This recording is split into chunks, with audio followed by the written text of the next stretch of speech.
പ്രോകാസ്റ്റിനേഷൻ. What is പ്രോകാസ്റ്റിനേഷൻ? നമ്മൾക്കൊരു task perform ചെയ്യാനുണ്ട്, അല്ലെങ്കിൽ ഒരു ആക്ടിവിറ്റി ചെയ്യാനുണ്ട്. ആ ഒരു ആക്ടിവിറ്റി നാളെ ചെയ്യാം, അല്ലെങ്കിൽ മറ്റൊരു ദിവസം ചെയ്യാം, അല്ലെങ്കിൽ കുറച്ച് കഴിഞ്ഞ് ചെയ്യാം എന്നൊക്കെ പറഞ്ഞിട്ട് നമ്മൾ നീട്ടി വെക്കുകയാണ്. പക്ഷേ ഒരു റിയാലിറ്റി എന്താണെന്ന് വെച്ചാൽ നമ്മൾ ഈ ഒരു ആക്ടിവിറ്റി പെർഫോം ചെയ്യുക തന്നെ വേണം. നമുക്ക് ഈ ഒരു ആക്ടിവിറ്റി പെർഫോം ചെയ്യാതെ മറ്റൊരു വഴിയുമില്ല. പക്ഷെ നമ്മൾ ഈ ഒരു ആക്ടിവിറ്റി നമ്മൾ പിന്നെ ചെയ്യാമെന്ന് പറഞ്ഞ് മറ്റൊരു സമയത്തേക്ക് മാറ്റി വെക്കുക, നീട്ടി വെക്കുക എന്നതിനാണ് പ്രോകാസ്റ്റിനേഷൻ എന്ന് പറയുന്നത്. യെസ്, നമ്മുടെ ഇന്നത്തെ വീഡിയോ എന്ന് പറയുന്നത് പ്രോകാസ്റ്റിനേഷനെ കുറിച്ചിട്ടാണ്. How to overcome procrastination and be more productive. So welcome back to a new video.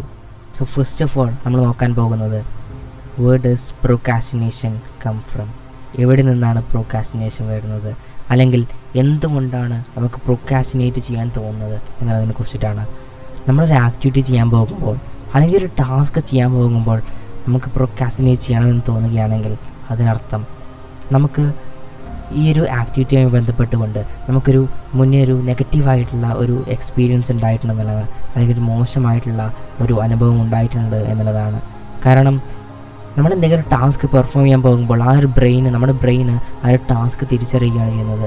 എന്നിട്ട് നമ്മുടെ ബ്രെയിന് ഒരു സിഗ്നൽ കൊടുക്കുകയാണ്, നമുക്ക് ഈ ഒരു ആക്ടിവിറ്റിയുമായി ബന്ധപ്പെട്ട ഒരു പ്രശ്നം ഉണ്ടായിട്ടുണ്ട്, നമുക്കിത് പിന്നെ ചെയ്യാം, അല്ലെങ്കിൽ നെഗറ്റീവ് ഒരു എക്സ്പീരിയൻസ് നമുക്ക് ഉണ്ടായിട്ടുണ്ട്, സോ നമുക്കിത് പിന്നെ ചെയ്യാം.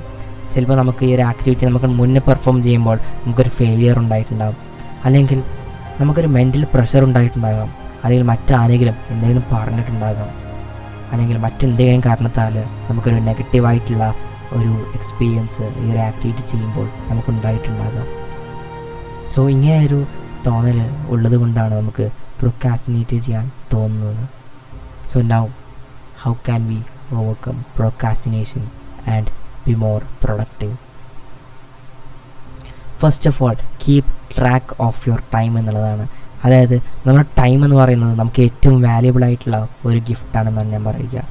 കാരണം നമ്മുടെ ടൈം എന്ന് പറയുന്നത് അത്രയധികം ഇമ്പോർട്ടൻ്റ് ആണ്.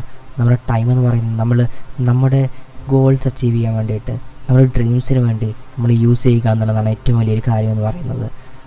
സോ നമ്മൾ ടൈം ട്രാക്ക് ചെയ്തുകൊണ്ട് എവിടെയാണ് നമ്മൾ ടൈം യൂസ് ചെയ്യുന്നത്, എവിടെയാണ് നമ്മൾ ടൈം സ്പെൻഡ് ചെയ്യുന്നത്, എവിടെയാണ് നമ്മൾ ടൈം വേസ്റ്റ് ചെയ്യുന്നത് എന്നുള്ളതെല്ലാം ഒക്കെ ട്രാക്ക് ചെയ്തുകൊണ്ട് നമ്മുടെ പ്രോകാസ്റ്റിനേഷൻ ബീറ്റ് ചെയ്യാൻ കഴിയുമെന്നുള്ളതാണ്. കാരണം ഇതിൻ്റെ ബേസിക് കാരണം എന്താണെന്ന് വെച്ചാൽ നമ്മൾ ടൈം നമ്മൾ ട്രാക്ക് ചെയ്യുമ്പോൾ നമുക്ക് തന്നെ തോന്നലുണ്ടാകും, ഇത് ഇവിടെയാണ് നമ്മൾ ടൈം പോകുന്നത്, ഇത് നമുക്ക് കറക്റ്റ് ചെയ്യണം എന്നുള്ളത് തോന്നലുണ്ടാകും. സോ അതുകൊണ്ടാണ് ഇങ്ങനെ നമുക്ക് പ്രോകാസ്റ്റിനേഷൻ ബീറ്റ് ചെയ്യാം എന്നുള്ളത് പറയുന്നത്. ആൻഡ് രണ്ടാമത്തെ ഒരു കാര്യമാണ് change how you talk to yourself. അതായത് നമ്മളോട് തന്നെ സംസാരിക്കുന്ന രീതി മാറ്റുക, ആ ഒരു വേ ഓഫ് ടോക്കിംഗ് മാറ്റുക, ആ ഒരു നെഗറ്റീവ് വേ ഓഫ് ടോക്കിംഗ് മാറ്റുക എന്നുള്ളതാണ്. അതായത് നമ്മളോട് തന്നെ സംസാരിക്കുമ്പോൾ ഒരു പോസിറ്റീവ് വേ ഓഫ് ടോക്കിംഗ് കൊണ്ടുവരിക. എപ്പോഴും പോസിറ്റീവ് ആയിട്ടുള്ള കാര്യങ്ങൾ സംസാരിക്കുക, നമ്മുടെ ടൈമിനെ കുറിച്ച് സംസാരിക്കുക, നമ്മുടെ ഗോൾസിനെ കുറിച്ച് സംസാരിക്കുക. അല്ലാതെ എപ്പോഴും നമ്മളെ മാത്രം കുറ്റപ്പെടുത്തിക്കൊണ്ട്, സിറ്റുവേഷൻസിനെ കുറ്റപ്പെടുത്തിക്കൊണ്ട് നമ്മളോട് തന്നെ സംസാരിക്കരുത്. എപ്പോഴും ഒരു പോസിറ്റീവ് ടോക്ക് നമ്മൾ നടത്തുക എന്നുള്ളതാണ് ഏറ്റവും ഇമ്പോർട്ടൻ്റ് ആയിട്ടുള്ള ഒരു കാര്യം എന്ന് പറയുന്നത്. ആൻഡ് മൂന്നാമത്തെ കാര്യമാണ് 3-dimensional thinking. This is an important thing. കാരണം അത്രയധികം ഇമ്പോർട്ടൻ്റ് ആയിട്ടുള്ള ഒരു കാര്യമാണ് ഇത് പറയുന്നത്. നമ്മുടെ ഹ്യൂമൻസിൻ്റെ ഒരു ഫാക്റ്റ് ഞാൻ ഇവിടെ പറയുകയാണ്. നമ്മൾ എത്രത്തോളം ചെറിയൊരു ടൈം ഒരു ടാസ്കിന് വേണ്ടി കൊടുത്തുവോ അത്രയും പെട്ടെന്ന് നമുക്ക് ഈ ഒരു ടാസ്ക് പെർഫോം ചെയ്യാൻ കഴിയുമെന്നുള്ളതാണ്. അതായത് ഒരു മണിക്കൂർ ടാസ്കിന് കൊടുക്കുകയാണ്, ആ ടാസ്കിന് നമ്മൾ ഒരു 45 മിനിറ്റ്സ് കൊടുക്കുകയാണെങ്കിൽ ആ 45 മിനിറ്റ്സ് കൊണ്ട് നമുക്ക് ആ ഒരു ടാസ്ക് പെർഫോം ചെയ്യാൻ കഴിയും എന്നുള്ളതാണ്.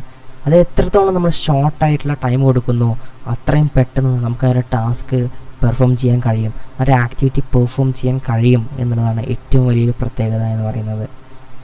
ആൻഡ് ഇവിടെ നമ്മൾ ചെയ്യേണ്ട ഒരു കാര്യം എന്താണെന്ന് വെച്ചാൽ ഒരു വലിയൊരു ടാസ്കിനെ എടുത്തുകൊണ്ട് അതിനെ നമ്മൾ ഡിവൈഡ് ചെയ്യുക, എന്നിട്ട് ഇന്ന ടൈമിൽ നമ്മൾ ആ ഒരു ടാസ്ക് ചെയ്യും എന്നുള്ളത് നമ്മളോട് തന്നെ ഉറപ്പിക്കുക എന്നുള്ളതാണ് ഏറ്റവും വലിയൊരു കാര്യം എന്ന് പറയുന്നത്.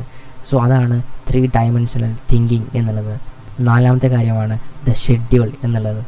നമ്മുടെ ഒരു ദിവസത്തിലെ ഷെഡ്യൂൾ എന്ന് പറയുന്നത് അത്രയധികം ഇമ്പോർട്ടൻ്റ് ആയിട്ടുള്ള ഒരു സംഭവമാണ്. കാരണം എന്താണെന്ന് വെച്ചാൽ നമ്മളൊരു ദിവസം തുടങ്ങുന്നത് അത്രയധികം പോസിറ്റീവായിട്ടാണെങ്കിൽ, ഒരു പോസിറ്റീവ് എനർജിയോട് കൂടിയിട്ടാണെങ്കിൽ, ഒരു പോസിറ്റീവായിട്ടുള്ള ഒരു വൈബോട് കൂടിയിട്ടാണെങ്കിൽ അത്രയധികം നമ്മുടെ ദിവസം വളരെ മികച്ചൊരു ദിവസമാകും എന്നുള്ളതാണ് ഒരു കാര്യം എന്ന് പറയുന്നത്. കാരണം നമ്മൾ രാവിലെ തന്നെ ലേസി ആയിട്ട് ഒന്നും ചെയ്യാതെ മടി പിടിച്ചുകൊണ്ടൊരു ദിവസം തുടങ്ങുകയാണെങ്കിൽ ആ ദിവസം നമുക്ക് പ്രൊഡക്റ്റീവായിട്ട് അധികമൊന്നും ചെയ്യാൻ കഴിയില്ല. അതിന് പകരം നമ്മൾ ആ ദിവസം തന്നെ പ്രൊഡക്റ്റീവായിട്ട് തുടങ്ങുകയാണെങ്കിൽ, പോസിറ്റീവായി തുടങ്ങുകയാണെങ്കിൽ ആ ദിവസം മുഴുവനായിട്ടും നമുക്ക് പോസിറ്റീവായിട്ട് ഇരിക്കാൻ കഴിയും എന്നുള്ളതാണ് ഏറ്റവും വലിയ ഒരു പ്രത്യേകത എന്ന് പറയുന്നത്. അതിനുള്ള കാരണം എന്താണെന്ന് വെച്ചാൽ നമ്മൾ പ്രൊഡക്റ്റീവായിട്ടുള്ളൊരു ടാസ്ക് നമ്മൾ പെർഫോം ചെയ്യുമ്പോൾ നമ്മൾ മോട്ടിവേറ്റ് ചെയ്യുകയാണ്, നമ്മളെ തന്നെ മോട്ടിവേറ്റ് ചെയ്യുകയാണ് ചെയ്യുന്നത്. സോ ആ ഒരു മോട്ടിവേഷൻ കൊണ്ട് നമ്മുടെ ദിവസം മുഴുവനും നമുക്ക് നമ്മുടെ പ്രൊഡക്റ്റീവ്നെസ് ഇൻക്രീസ് ചെയ്യാൻ പറ്റും എന്നുള്ളതാണ്. ആൻഡ് പ്രോക്രാസ്റ്റിനേഷൻ ബീറ്റ് ചെയ്യാൻ കഴിയും എന്നതാണ് ഏറ്റവും വലിയൊരു കാര്യം എന്ന് പറയുന്നത്. ആൻഡ് അവസാനത്തെ ഒരു കാര്യമെന്ന് പറയുന്നത് അത്രയധികം ഇമ്പോർട്ടൻ്റ് ആയിട്ടുള്ള ഒരു കാര്യമാണ്.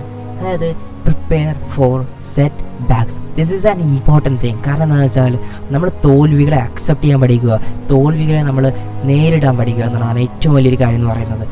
ഒരു ടാസ്ക് ചെയ്യുമ്പോൾ അല്ലെങ്കിൽ ഒരു കാര്യത്തിന് വേണ്ടി നമ്മൾ ഇറങ്ങുമ്പോൾ തീർച്ചയായിട്ടും തോൽവികളുണ്ടാകും. അതിനെ നമ്മൾ ഫേസ് ചെയ്തുകൊണ്ട് അതിൽ നിന്ന് പാഠങ്ങൾ ഉൾക്കൊണ്ടുകൊണ്ട് നമ്മൾ നമ്മുടെ വിജയത്തിനായിട്ട് പെർഫോം ചെയ്യുക, അതിനുവേണ്ടി പ്രയത്നിക്കുക. അതാണ് നമ്മൾ ചെയ്യേണ്ട ഏറ്റവും ബേസിക് ആയിട്ടുള്ള കാര്യം എന്ന് പറയുന്നത്. സോ നമ്മുടെ തോൽവികളെ നമ്മൾ അക്സെപ്റ്റ് ചെയ്യുക, അതിനുവേണ്ടി പ്രിപ്പയർ ചെയ്യുക. So this is for today and I M signing off. Bye bye.